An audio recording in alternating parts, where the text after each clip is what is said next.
Eu digo né? para todo mundo, o marketing fez a leitura do funcionamento cerebral Há muito tempo. Há muito tempo. Ai de nós que não façamos a nossa leitura, porque Isso. seremos manipulados de forma cada vez mais mais ágil, né? rápido, mais ágil, e não teremos liberdade. Isso. Nunca mais. Então, como é que a gente aprende que existem Exatamente. leis aqui também que está condicionado a fazer a gente sobreviver e não a fazer a gente mais feliz? Então, como é que eu começo a perceber isso e começo a viver uma vida com menos histeria, né? Isso Mais é muito conectado legal que você está falando, né? Coloca aí pra gente o funcionamento do cérebro, porque tem muita gente que confunde cérebro, tipo assim, eu sou o meu cérebro. Não, Isso. definitivamente não é. O cérebro até é uma maquininha muito bacana, muito inteligente, Isso. mas muito limitada. Muito. E eu gosto o Tal Ben-Shahar, ele fala isso, né? Que um dos maiores males da nossa cultura ocidental foi a famosa frase penso, logo existo. Exatamente, não é. Porque a gente passou a acreditar Pensamento não é o que eu sou. eu sou o que meu cérebro está me dizendo, então eu sou um cérebro andando em duas perninhas e eu Exatamente. começo a aceitar as vozes do meu cérebro como as minhas verdades, né? Então eu Exatamente. começo a acreditar nas narrativas que o meu cérebro está me passando. E eu falo para os meus alunos, né? Assim como a gente não pensa para respirar, a gente não precisa pedir, nem pensar para pensar. O pensamento está me bombardeando o tempo inteiro. Da mesma maneira. Da mesma maneira, baseado nas experiências que eu tive, limitadíssimas, e na maior parte das vezes, com um acúmulo muito grande das emoções negativas e experiências negativas. Então, assim como eu tenho hábitos de ação, eu tenho hábitos de pensamento. Eu tenho hábitos que estão...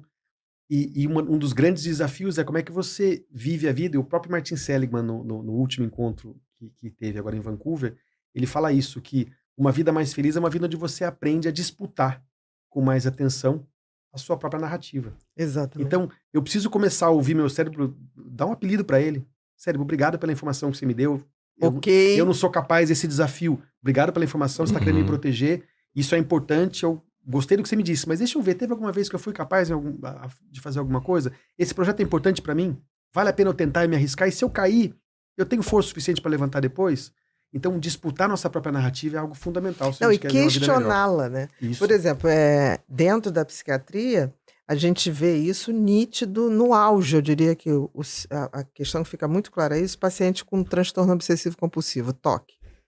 Ele tem um pensamento intrusivo, que ele não quer pensar, repetitivo e de conteúdo negativo. E aquilo toma a vida dele, se eu fizer isso, vai acontecer aquilo, se eu fizer isso, ele realmente fica, é um dos quadros mais difíceis de serem tratados. Se bem que hoje a gente está conseguindo muito mais sucesso. E nós temos uma dificuldade imensa de questionar tudo. Exatamente. Questionar o que a gente quer. Mas o toque, ele é prisioneiro mesmo. Exatamente. Dentro do cérebro. É uma prisão. Eu acho uma das piores doenças. Porque no início a pessoa tem até tipo assim, não, isso não faz sentido, esse pensamento. Mas ela não tem coragem de questionar com medo das consequências que ela imagina que terá. Então, assim, para você explicar que o nosso cérebro é um bichinho muito bacana, mas muito primitivo. Ele ainda só quer duas coisas. Nos resguardar, né? Nos proteger, para sobreviver só, e buscar prazer imediato.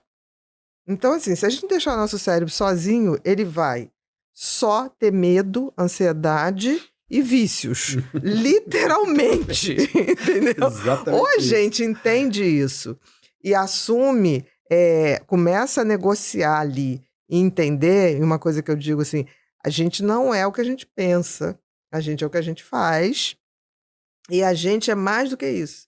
Tanto que quando a pessoa fala, mas eu penso assim, eu falei, tá, mas você não acha esquisito uns pensamentos? Eu já vi no supermercado alguém pisar no meu pé e eu, tipo assim, vontade de matar essa pessoa. E depois eu falei, que pensamento mais ridículo isso!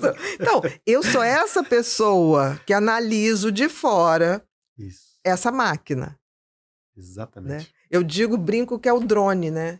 Eu olho aqui assim e falo, que pensamento sem sentido. Mas a maioria das pessoas não faz isso. Eu uso a expressão se ver vivendo, né? A vida mais feliz é uma vida onde eu aprendo a me ver. Exatamente. E perceber vivendo o tempo todo. Não, e começar a olhar isso como se estivesse vendo uma criança, que às vezes é absolutamente infantil, que às vezes é absolutamente birrenta e que às vezes é teimosa, de não aceita que pense assim. Pensa, só que tem que ser não é aquilo. Isso faz uma diferença danada. Mas e quando a gente entende isso. Eu acho muito legal a ciência trazer essa esses informação. elementos, né? E existem hoje vários livros e artigos que falam sobre isso, dessa conexão mesmo, né? Quando Bia, você disse nós somos o que a gente faz, né? Não o que a gente fala ou pensa. Isso é uma coisa que a gente usa muito na psicologia positiva, né? Mudar o que eu tô pensando, essa mania que a gente aprendeu com a autoajuda, né? De pensar positivo. A pior coisa que você pode fazer num dia ruim é ficar tentando se convencer do contrário, pensando positivo. Exatamente. Você não vai se enganar dessa forma, né? Então, quando eu tô pensando, eu tenho um pensamento negativo, eu não consigo mudar aquele pensamento, aquela emoção. As pessoas às vezes me cobram, olha o que você tem, olha as coisas boas da sua vida, né? É difícil mudar o que eu tô sentindo, o que eu tô pensando, mas eu posso escolher uma ação. Eu posso, num dia que eu não tô tão bem, eu posso fazer uma caminhada e elevar meu corpo, olhar para cima, na natureza, respirando fundo. E é curioso. Eu distraio aquele cérebro. Eu uso meu corpo para mudar o que eu tô sentindo. Eu tô um pouco mais animado com essa caminhada que eu fiz agora. E com o tempo, se eu fizer isso reiteradamente, eu mudo o que eu penso de mim mesmo. Opa, até que eu tenho um pouco de disciplina. Opa, até que eu não sou tão tristonho assim. Que a gente pega uma outra tomada do próprio cérebro, né? Isso. Porque, assim, existe uma comunicação das vísceras, cérebro, corpo, e isso pode fazer exatamente essa diferença. Essa comunicação em duas mãos, né? Deixa eu usar meu corpo para elevar o que eu penso. Exatamente. Né? Nos aproveitar disso, dessa comunicação, né? Isso, mas o penso logo existo faz a gente achar que toda mudança que eu preciso construir na vida é só por pensamento. A pessoa entender depressão e achar se eu fosse mais forte. Não é aqui, né? Como é que você usa todo o seu corpo como um único sistema. Exatamente. E não apenas a mente. É difícil mudar esse paradigma. Muito né? difícil. É muito enraizado na nossa cultura. E, por exemplo, né? quando eu raramente tenho pensamentos negativos, porque eu não sei se é por vício de trabalho ou dos estudos a vida inteira. Toda vez que vem um pensamento negativo, eu falo assim, peraí, deixa eu ver o tamanho disso e o que eu posso fazer. Não adianta, eu não vou ficar batendo boca com esse pensamento, mas eu vou agir no sentido dele me incomodar menos. E isso, no momento que eu entro em ação, aquilo deixa de ser um problema. Eu brinco com todo mundo, eu tenho um problema até o momento que eu não pensei em agir para não prestar mais atenção nele. E eu brinco que meu cérebro deve ser muito frustrado comigo. Ele fica tentando. Ele fica tentando, olha aqui, seja negativo, olha aqui, você vai morrer, olha aqui.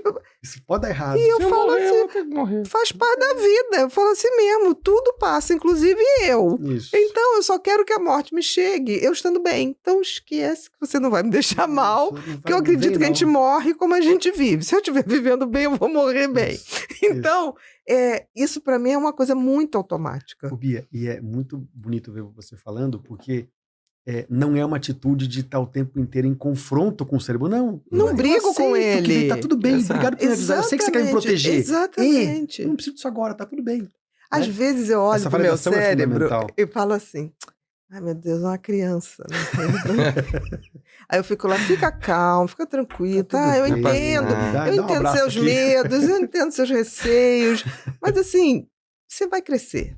Sabe? Coisa assim, a evolução vai vir e você vai crescer. Eu só estou antecipando o que virá em milhões de anos, porque assim, ou a gente assume esse nível de consciência, o dronezinho que se vê, ou a gente faz a tal da evolução consciente, ou então você fica esperando o dia que vai ter uma mutação genética que vai fazer o cérebro modificar. Quantos milhões ou bilhões de anos? Não sei, eu prefiro me antecipar. Isso. E fazer agora, isso, né? Exatamente. E dentro dessa limitação gigantesca do cérebro, acho que uma das principais e que é muito rápido de perceber com as práticas da psicologia positiva é a limitação de percepção, né? Exatamente. Então, nessa necessidade de buscar prazer, fugir da dor, né? Se proteger o tempo inteiro, o cérebro tem um viés a procurar o tempo todo tudo aquilo que é preocupante, negativo, que assusta, que dá medo, que é arriscado. Né? Então a gente tá para evitar que você sofra, mas sofre muito mais. Isso. E assim, né? Talvez isso tenha sido muito mais necessário quando eu saí de uma caverna para procurar com certeza. Uma amora no meio da floresta com um monte de tigre dente de sabre atrás de mim. Né? Exatamente. Isso mudou muito hoje. Né? Então, a gente continua vendo uma parcela insignificante da realidade e acha que a vida é aquilo. Né? E o que a psicologia positiva oferece, e isso eu acho que é um grande problema de conceito, né? Porque muita gente fala da psicologia positiva de um jeito errado, como felicidade está aqui, você vai encontrar. O que ela oferece é, você vai continuar tendo que pagar conta, vai continuar tendo um chefe que talvez não seja o melhor chefe do mundo, você vai continuar tendo um trabalho você vai continuar com tendo coisas que você gosta e não gosta, frustrações, você vai perder pessoas que você ama. A vida é assim, só que não é só isso, existe mais. Como é que eu me Você vai começar a ter possibilidades de reagir de forma diferente. Isso. Como é que eu me aproprio dessas outras vida, possibilidades? de uma perspectiva maior da vida. E com isso eu me torno mais criativo, mais flexível, mais leve para lidar com as adversidades. Então esse é o... E isso é um paradigma que, de uma forma bem interessante, é um dos... que tem mais estudo da psicologia positiva e não é tão complexo assim de quebrar. O convite do Tal Ben-Shahar, que me fez tomar Dramin com vinho no avião para praticar gratidão, era exatamente isso. Era um treinamento do cérebro para ativar uma nova forma de perceber a realidade. E com um monte de estudo, um monte de teste já. É interessante isso que você está falando, porque assim, quando você fala para as pessoas não levar tão a sério os pensamentos, as pessoas acham que você está minimizando o sofrimento delas. Porque tem pessoas que se adaptam tanto ao negativo, a esse funcionamento primitivo do cérebro, que elas não se sentem seguras para romper com isso. Então, assim... Até porque precisa daquilo. Precisa daquilo. E começa a fazer ganhos com aquilo também. Aquilo é muito certo. É a ressonância cognitiva, né? Exatamente. Minha vida é horrorosa, mas ela é segura sim. Eu tô acostumado com isso. Eu já tô acostumado. Não, mentira. Tudo dá errado. Exatamente. Eu não quero veja o que você tem. Não, é que você não sabe. Você não tá aqui. Você não sabe. Você não me compreende. Esse mecanismo do cérebro é importante, né? Ele quer me manter seguro. Exatamente. Se ele tá me fazendo infeliz, ele não tá nem aí. Ele quer me manter tá seguro. fazendo o papel dele. Isso, tá fazendo bem feito, inclusive, porque ele tá ganhando o jogo, né? Exatamente. Ele tem ganhado o jogo. Agora, eu posso lidar com ele de uma outra forma, Isso, né? Isso. Mas a gente tem também, eu acho, por exemplo, uma mídia que sacou isso, não só o marketing para vender, mas a mídia sacou isso para ter audiência. Jornal sem sangue na manchete não vende, né? Exatamente. Precisa. Então, aonde nós concentramos a nossa atenção? No negativo. Então, a mídia usa isso o tempo todo. Na pandemia, né? A gente viu notícia e a gente viveu muita notícia ruim. Muito. Mas quantos heróis, quantas ações extraordinárias aconteceram e quão pouco a gente viu sobre isso. A gente tinha que procurar para encontrar. Muito. Né? Então, falta isso, né? A mídia poderia nos ajudar a trazer a visão mais completa, né? Exatamente. Não quer dizer, vamos falar só do positivo e fingir que não tem problemas no mundo. Não, vamos fazer como a psicologia positiva está fazendo. Vamos trazer equilíbrio na balança. Vamos cuidar dos problemas e ajudar a desenvolver o potencial. Vamos falar do negativo e ajudar a mostrar que o mundo não está assim. O Seligman, no congresso lá em Vancouver, ele falou algo que eu achei extraordinário. Ele teve um desafio no livro dele de 51% da humanidade está florescendo em 2051. 2051, tá. Isso. E perguntaram para ele, Seligman, do jeito que o mundo tá, você acha que a sua proposta é factível? Ele falou, olha, eu tenho uma razão para estar otimista e uma para estar pessimista. Eu estou otimista que a gente tem muito estudo, muita pesquisa, muita tecnologia surgindo que pode massificar esse conteúdo e ensinar as pessoas. E o meu pessimismo vem da crise moral que o ser humano está vivendo, né? Porque o mundo melhorou em quase tudo e as pessoas não acreditam. Elas não percebem. Então, a gente precisa se conectar a isso, né? A gente está... ao lado bom da história, né? Isso. A gente, como é bombardeado o tempo inteiro com tudo que tem de ruim, não vamos fugir disso, não. Vamos viver e aprender e curar esses problemas. Mas vamos... Mas é interessante a gente precisa se apropriar do positivo até para aprender com isso, aprender com as melhores práticas e levar isso para outros lugares. Você está falando isso? Outro dia eu estava acompanhando um canal no Instagram, e eles também têm no YouTube, que é só notícias boas. Eu achei genial. E aí, de vez em quando eu vou lá. Aquilo me dá uma sensação tão boa. Poxa, o mundo tá bom também, tem um, né? que é Senhor Gentileza, não sei o que lá, Gentileza. Eu tenho eles, falei, não, hoje eu só tô precisando de alguma coisa que vire o leme dessa carga. Aí eu vou lá falar, que bom. Eu acho que com a chegada dos canais fechados, né? Eu acho que isso tem ajudado muito também. Eu vejo muitas pessoas hoje já não assistindo mais canal aberto. Tem outras opções. Está tendo outras opções e buscando, né, por uma série, mas uma série leve, divertida, do que você ficar ali Não é 24 nem só horas isso, as pessoas estão. Eu assistindo. concordo com ele, eu sou mais positiva. É. Porque, assim, veja bem o que está acontecendo com o próprio podcast, né? Quem achou em 2019, ou 2018, ou 2016, que a gente estaria hoje num podcast falando 1, 2, 3 horas sobre conteúdos Uhum. e teria público assistindo? Se a gente, naquela época, a gente já estava com aquela coisa, a gente tem que produzir um conteúdo em 50 segundos, é isso.